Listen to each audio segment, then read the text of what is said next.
Yeah, this one's a very common one, I think, but I do feel there's a myth that, oh, hours are brutal and travel is constant. Yes, hours can be brutal, but I think frankly, you can really design your experience and you have more control in your hands than people generally realize.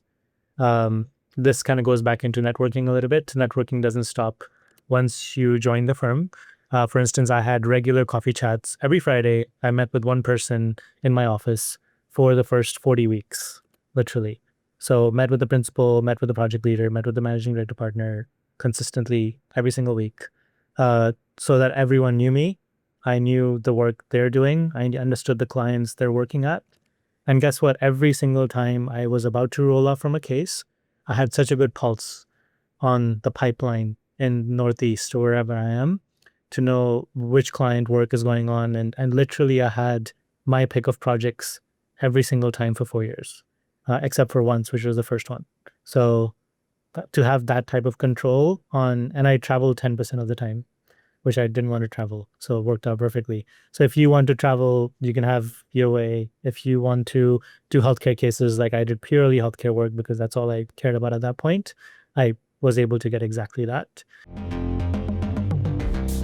This conversation with Tauseef is an enlightening conversation on how you can break into consulting. Tauseef is ex-BCG, has spent 10 years at the firm, and brings a ton of insights, including how you can develop your X factor to break into consulting, to get hired, and how you can also network your way to getting whatever projects that you want, plus so much more. There's case interview prep tips, there's behavioral interview prep tips, there's networking tips, there's insights into how BCG is run, into what divisions are inside BCG, how to figure out where you might fit, and so much more.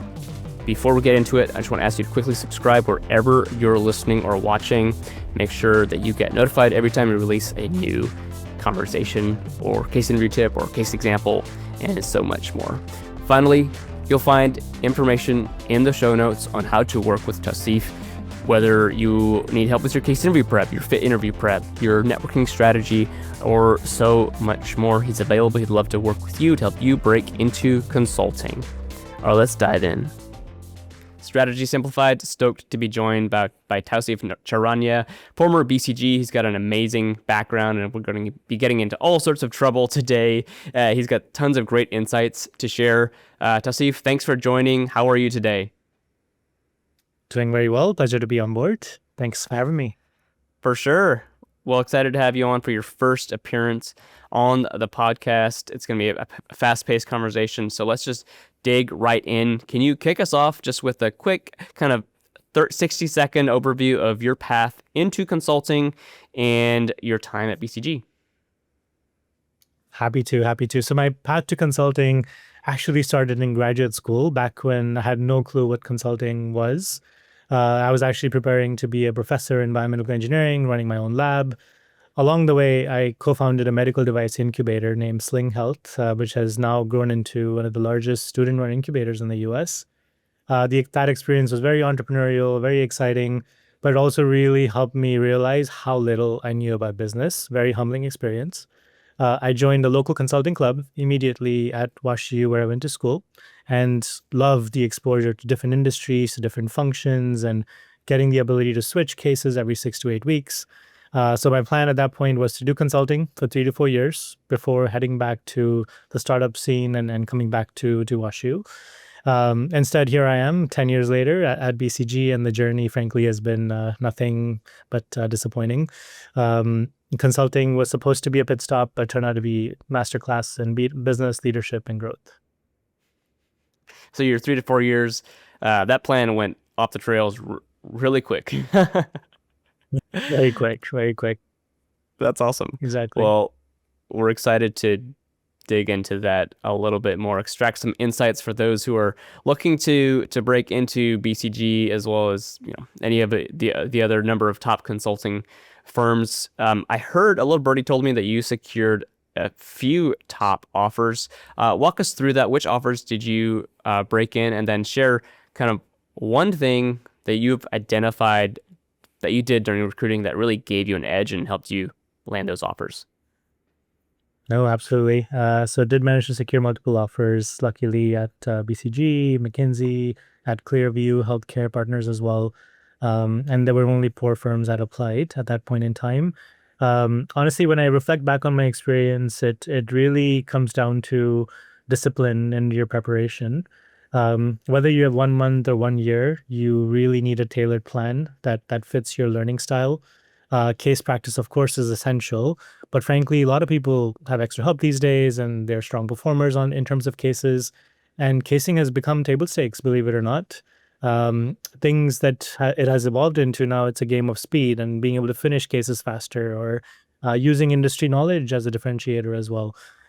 Further, where you really stand out, I believe, right now in interviews and in the whole process is on the behavioral side, the storytelling, the ability to connect with the interviewer, to bring your experience to life. And strong tracing proves that you're sharp, but compelling stories really makes you memorable.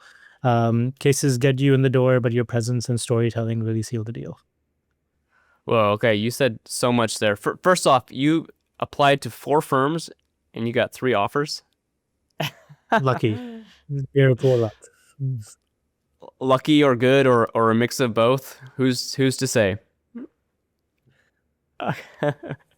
Okay, well, you said a lot there, emphasis on behaviorals, and really what I heard you say is that you need the X factor, like what's going to differentiate you from the 1 million other candidates that are applying to McKinsey and to BCG.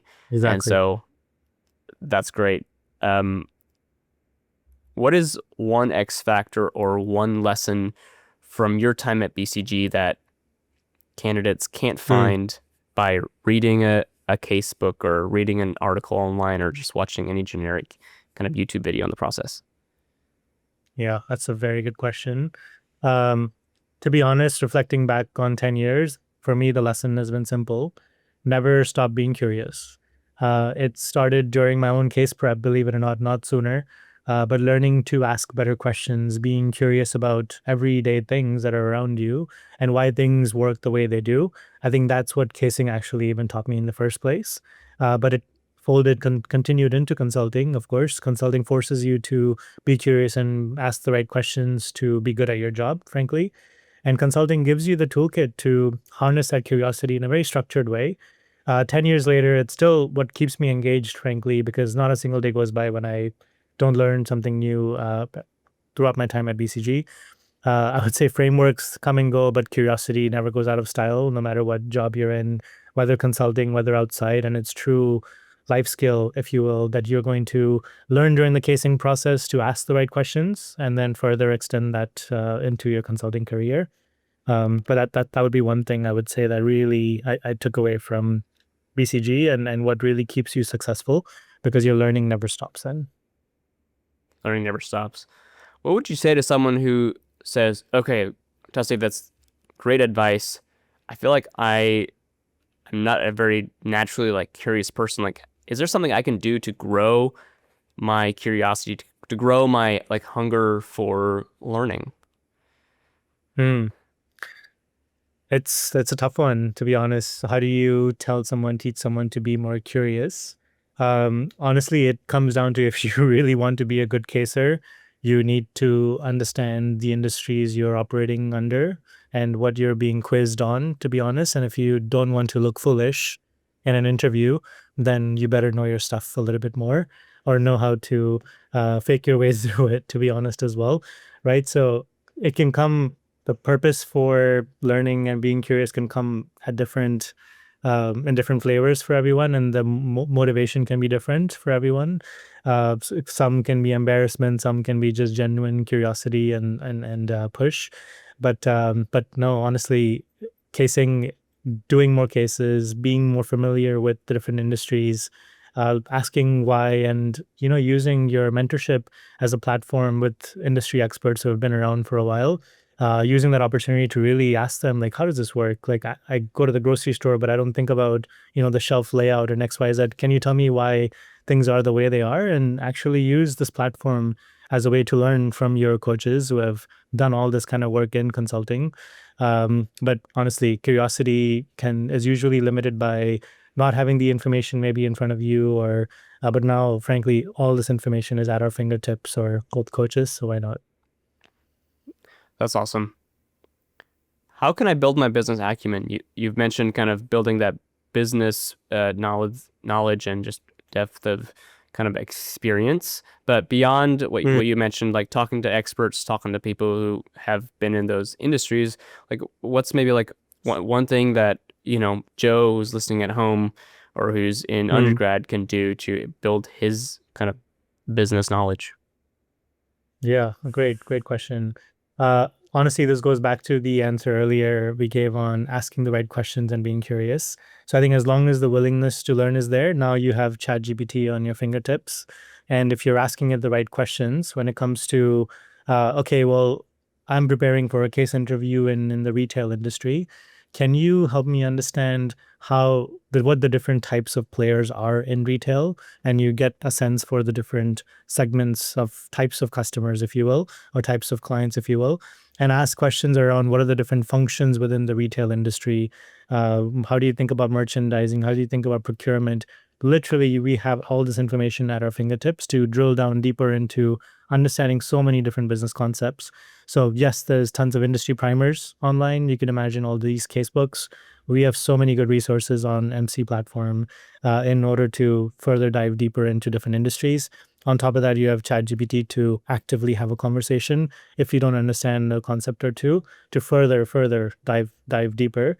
And to be honest, again, if you're preparing for casing and you're applying to the Houston office, let's say, there's a good chance you're going to be quizzed on oil and gas and utilities. So this is your opportunity to sharpen those industries in particular, right? And we pay most attention there, and then we can also fold in a few other industries that make sense for you to understand, like consumer or retail.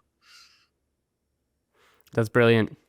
We've talked a little bit about the casing process, and you mentioned having like a tailored plan. And there's so much information out there, unlimited information, like we've talked about. There's ChatGPT, there's everything, every resource under the sun. And so that paralyzes a lot of candidates who are like, yeah, I know there's a billion resources out there, but like, what do I need to do? Like, what are the 10 steps that I need to take to like break into consulting? And so let's limit this in scope as a consultant would do to the case interview process.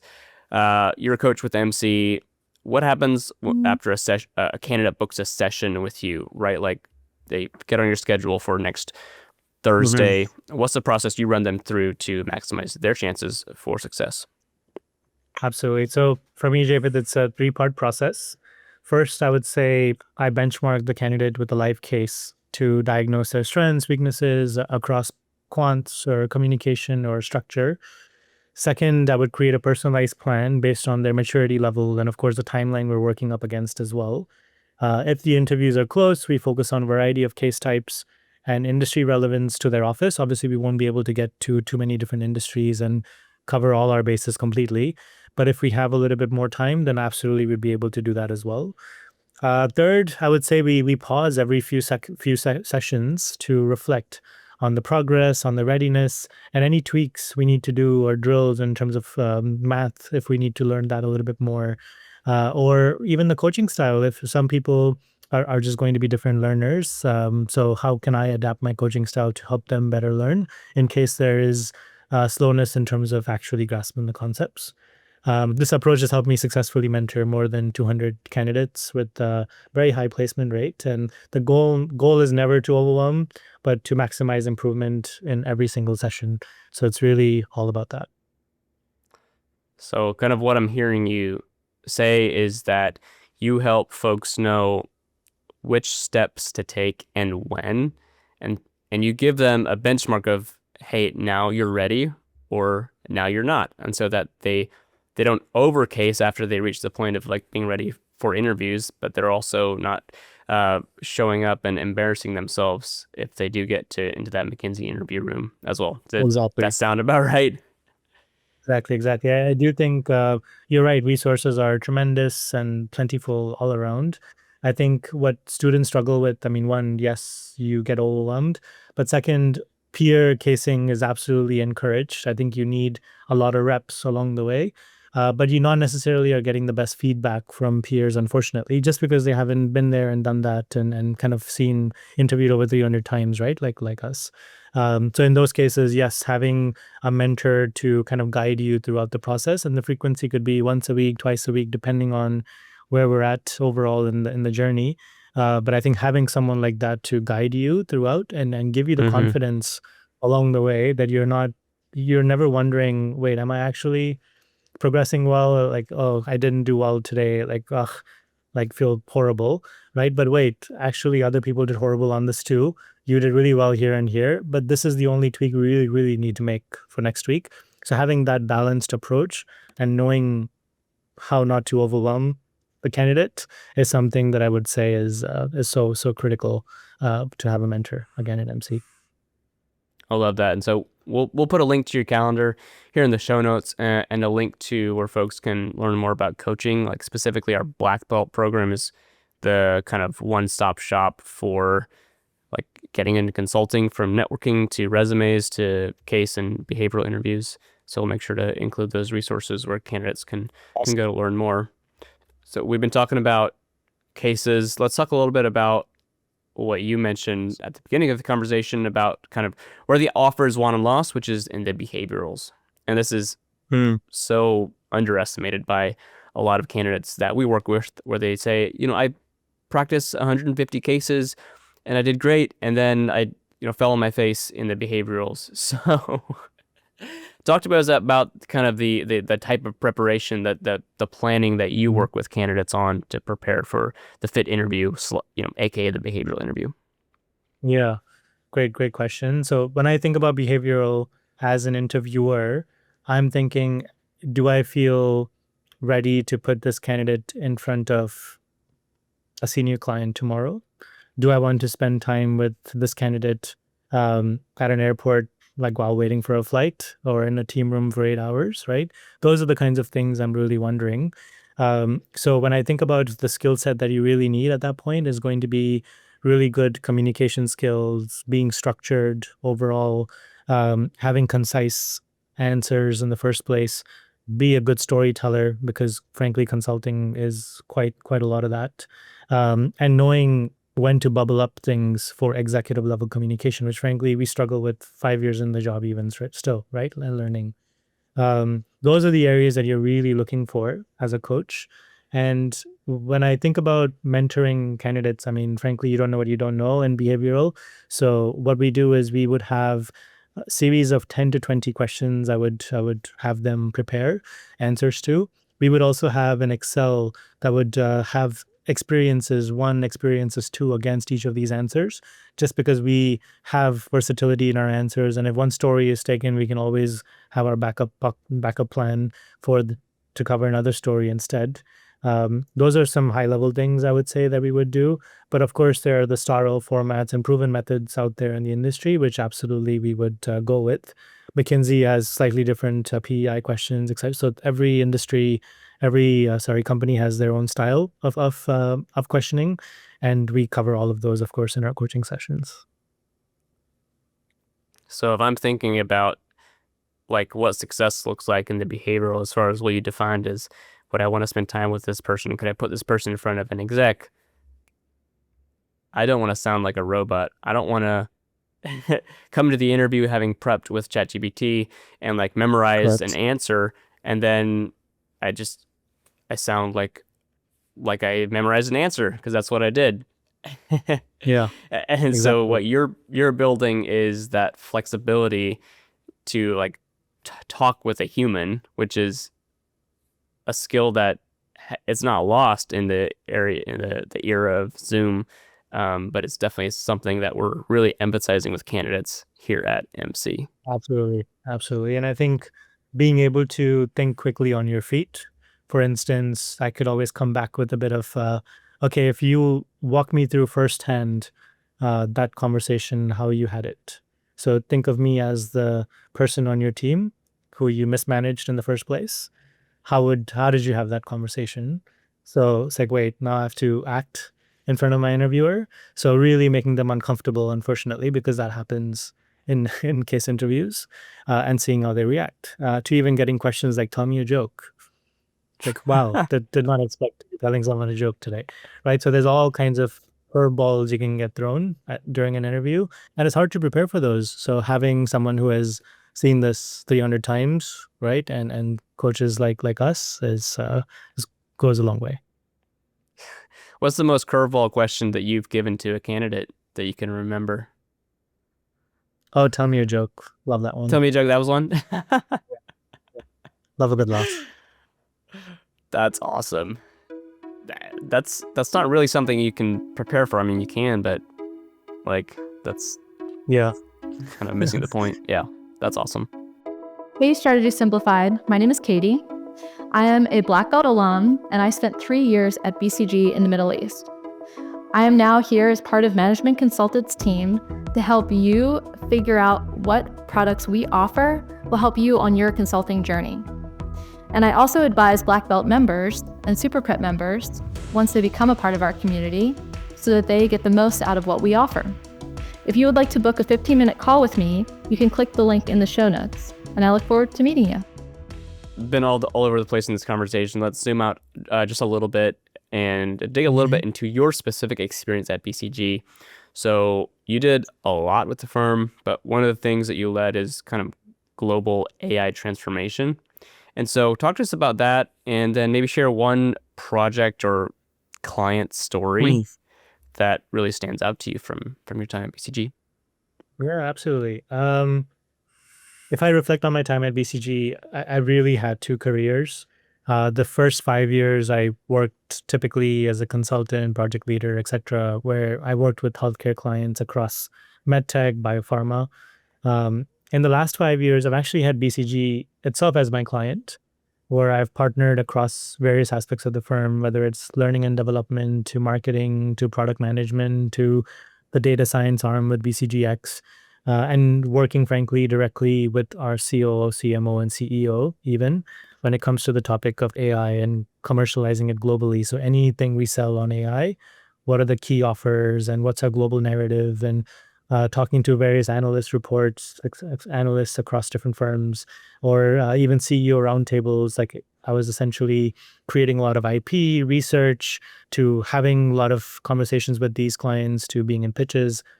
Experience really goes all across. So I've been fortunate to have a very rich set of experience at BCG.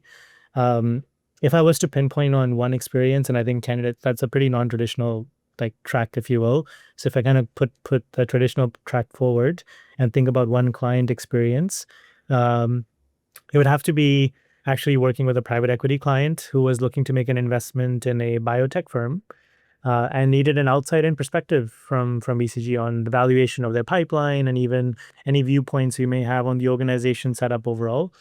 It was pretty neat in the way we approached it. So we actually used a LinkedIn tool on our end to scrape all the profiles on the target company's organization, like 98% coverage. And we used their roles and titles and locations to backtrack into sizing by function and looking at benchmarks basically across the industry to come up with how much salary they're paying across the board in their entire organization by function, etc., within a day, right? So within a day, we had a view on which parts of the organization were not so lean and others were like good enough for per industry standard. And later on, when this conversation was had by the private equity client with the target company was absolutely shocked. They're like, how did you know have these numbers or a private company? This is kind of weird. So quite impressive. Very pleased to hear that kind of feedback back. But it was a neat way to approach a problem that was simple, but you didn't even think about, oh, wow, you could reverse engineer this in this specific way. Y'all did a lot in just one day. Tell us a little bit about like how big was the size of your team? Kind of, you mentioned the one day, but how long did the project last in total? Absolutely. Just a little bit more color. Absolutely. So this was a private equity client, and it was a 6-week due diligence case. So it's actually a long case for a due diligence. Pretty lean team. It was a project leader and 2 consultants. There was a team of MD PhDs. So PhD, project leader, MD PhD consultant, PhD consultant myself. And we just had work streams across, and the the other consultant was looking at pipelines of, their entire portfolio essentially and look at all types of competitors and figure out how much the company is worth in terms of their different products. Whereas I was focused more on this outside-in analysis and a bunch of different things, speaking with sales and marketing folks from that organization through expert calls, anonymized, and figuring out how they're reaching different markets and come up with different strategies that they're considering. But all of that kind of was packaged into a good set of insights and lovely case. I love that. Have you seen the team makeup for projects shift during your 10 years? Like, I know it depends on the client, the project, the scope, but have you seen that shift? Yeah. There has been a big shift in 10 years, absolutely. I think, so BCG, when I joined, was 10,000 consultants, 8,000 consultants when I joined. Now it's 35.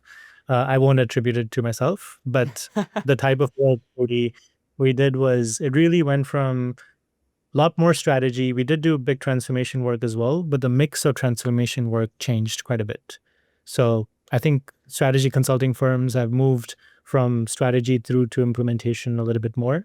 Even our clients, we don't just work with C-suite leadership, but we work through to middle management. We work through enablement and actually building the capability within clients much more. So that has evolved quite a bit. I do think, obviously, with digital and AI, every consulting firm has kind of moved to having the data science arm, etc. So we have BCGX at BCG, you have Quantum Black at McKinsey, so on and so forth. And I mean, just take that business unit in itself. There's about 4,000 data scientists and architecture folks, basically, that operate and make up that unit. But the work you get from it, like now, 20% of the revenue for BCG is coming from AI work, right? So I think getting a sense for scale so quickly, things have changed into that. This is quite impressive. Yeah, everything is changing. I want to kind of stay on this thread and ask a question that a lot of folks come to us with. And you're talking about BCG and then BCGX. And I know BCG has got a bunch of different units. They got Gamma and who knows what else. How does somebody go about figuring out where they fit? Do they just do online research, or is there a better way? I've got a take on this, but I'd love to hear yours. No, it's a really good question, and I've gotten this a lot of times as well.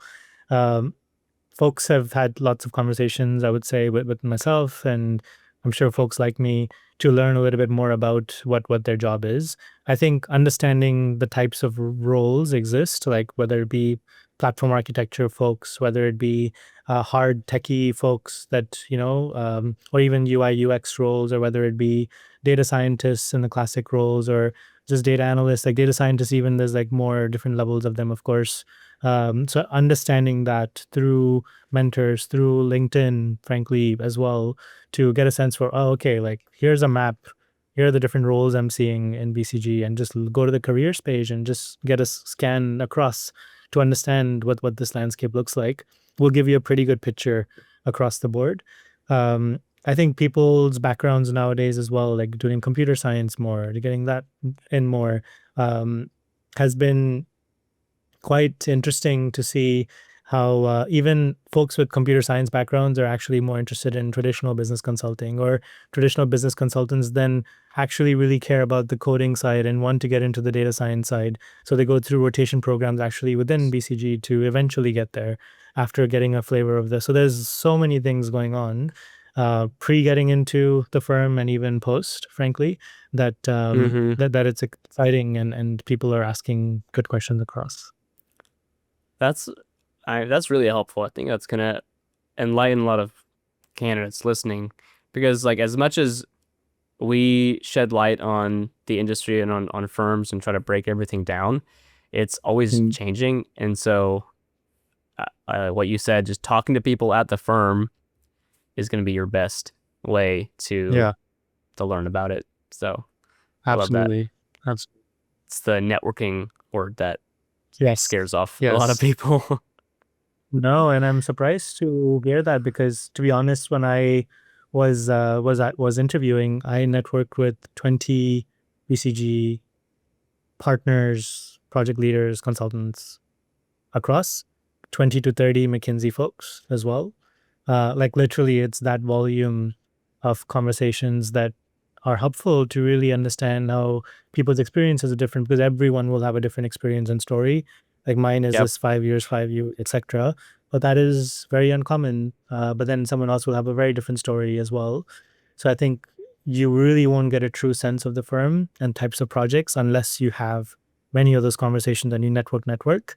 And guess what? Like that actually translates in positively from that to building a relationship with that person and translating into a referral, potentially even to doesn't even have to, right? Like you learned so much from that conversation, 30 minutes, and you got to make another connection. Like how lovely is that? I guess curiosity is important after all. There you go. Exactly. It's all making sense. I love that. I think we could end right there. We've Okay. got a few more minutes here. Got a few more Yeah. questions for you. You kind of helped bust a few myths. But let's bust another one. I'll just give you the floor. Like, Anything. what's kind of one myth about consulting or about recruiting that you'd like to just bust right now? Yeah, this one's a very common one, I think, but I do feel there's a myth that, oh, hours are brutal and travel is constant. Yes, hours can be brutal, but I think frankly, you can really design your experience and you have more control in your hands than people generally realize. This kind of goes back into networking a little bit. Networking doesn't stop once you join the firm. For instance, I had regular coffee chats every Friday. I met with one person in my office for the first 40 weeks, literally. So met with the principal, met with the project leader, met with the managing director partner consistently every single week, so that everyone knew me. I knew the work they're doing. I understood the clients they're working at.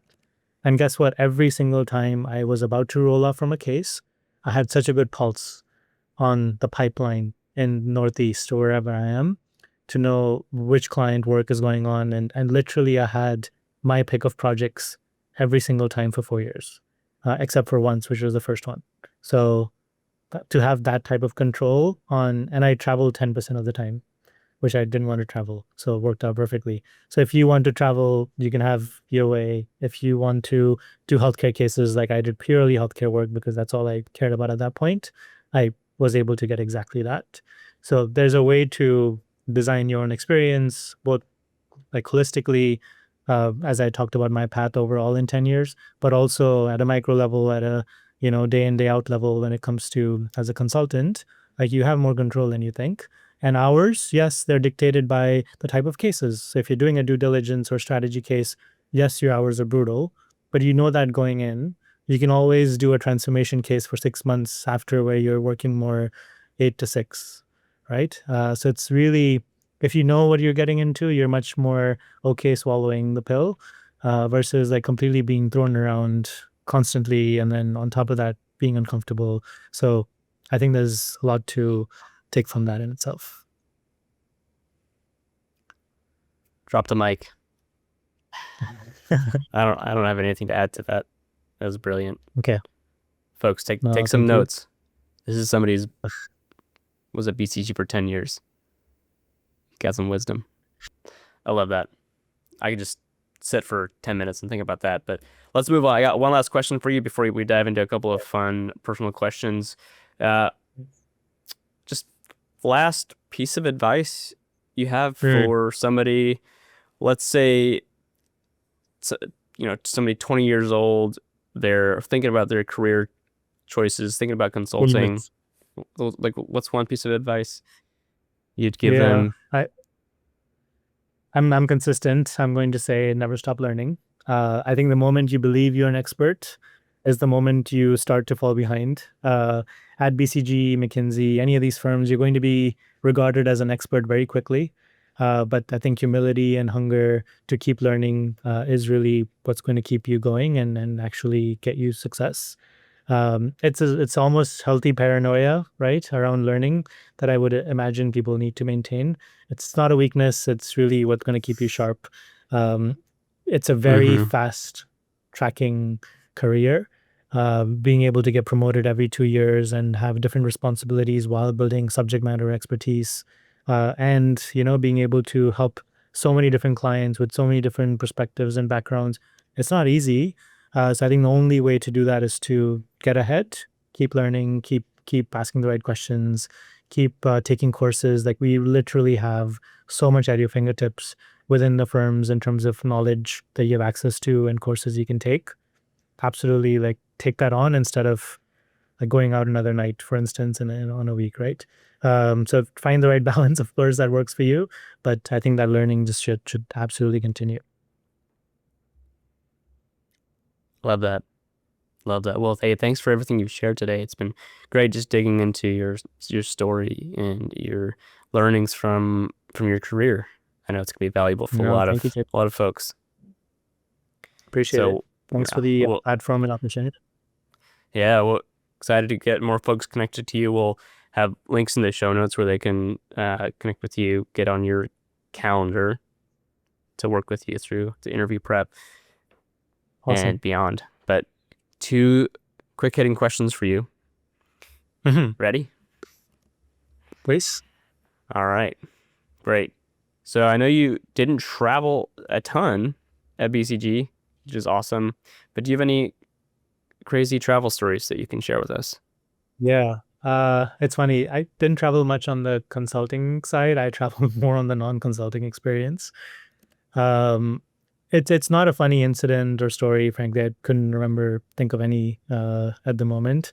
But I do think collectively, I've been fortunate enough to travel to 20 countries with BCG, visit over 25 offices globally, and personally even reached 40 countries myself, thanks to the travel bug consulting gave me and this experience kind of gave me. So I don't have a funny story per se, but I think it just shaped my career and my worldview a lot more. Before, I only knew about Northeast and what's going on client-wise in that small region. But I think access to the next role really gave me global exposure, and obviously big thanks to BCG for creating that hunger to want to travel more and see more. And so no fun travel story, unfortunately. But that's what I would say was pretty cool. Love it. Thanks for keeping it real. All right. I heard you like to cook. What's either your go-to dish or like a food bucket list item? Yeah, lately it's been pizza. Honestly, I've been making a good classic margarita, and I finally nailed the recipe in my pizza oven, and everything takes me 20 minutes. Obviously, good amount of prep time, like 4 hours, etc. You need to let the dough rise, etc. But I knock out 2 pizzas a week at least, and it's fabulous. Love how it's shaping out. So next time you're in Austin, Texas, please come by. Love it. Okay, I'll have to hit you up. I like Austin. Big fan of the city. That's awesome. All right, Tauseef. Well, great chatting with you, and have a great rest of your day. We'll send some folks your way. Wasn't that a fantastic, enriching conversation? I certainly loved being a part of it on this side of the table. Hope you got a lot out of it as well.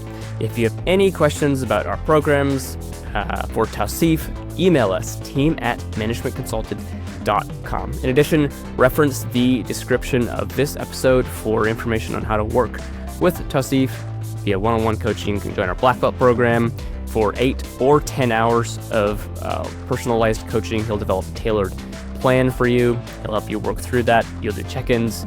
He'll make sure that you know when you're ready. Lastly, if you're not subscribed yet, please take 5 seconds to do so wherever you're listening or watching. We appreciate you, and we'll catch you again on another episode of Strategy Simplified soon.